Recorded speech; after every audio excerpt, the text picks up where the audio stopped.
तुम्हाला वाटतंय तुमचं आयुष्य संपलंय? मग ही गोष्ट शेवटपर्यंत नक्की ऐका। ही कहाणी आहे सुनीता नावाच्या अशा एका महिलेची, जिने गरिबीला हरवून स्वतःचं साम्राज्य उभं केलं। पतीच्या निधनानंतर 2 लहान मुलांची संपूर्ण जबाबदारी तिच्या एकटीच्या खांद्यावर आली।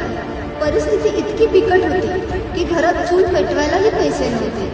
कधी कधी लोकांकडचं शिळं अन्न मागून आणून ती स्वतः खायची आणि तेच आपल्या लेकरांना भरवायचे। मुलांच्या डोळ्यातली भूक पाहून तिचं काळीच कासावीस व्हायचं। त्या भुकेनेच एक दिवस तिची झोप उडवली आणि तिने मनाशी ठाम निश्चय केला, काहीही झालं तरी हे दिवस बदलायचेच। माझी मुलं उद्या ताट मानेने जगली पाहिजे। दुसऱ्याच दिवशी तिने आपलं जुनं शिवणयंत्र बाहेर काढलं। सुरुवातीला काम मिळणं खूप कठीण होतं, पण ती मागे हटली नाही। भर उन्हात पायपीट करून ती लोकांकडे काम मागायची। रात्री सगळं जग झोपलं असताना सुनीता डोळ्यात तेल घालून पहाटेपर्यंत मशीन चालवायची। तो शिळ्या अन्नाचा एक घास तिच्या थकलेल्या हातांना दररोज नवीन ताकद देत होता। हळूहळू तिच्या कामाची ओळख झाली।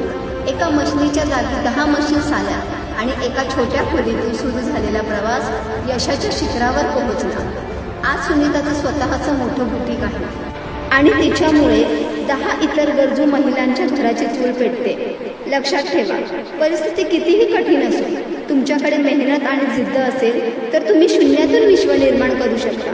जर ही स्टोरी तुम्हाला प्रेरणादायी वाटली असेल तर शेअर नक्की करा आणि अशाच मोटिवेशनसाठी मला फॉलो करा।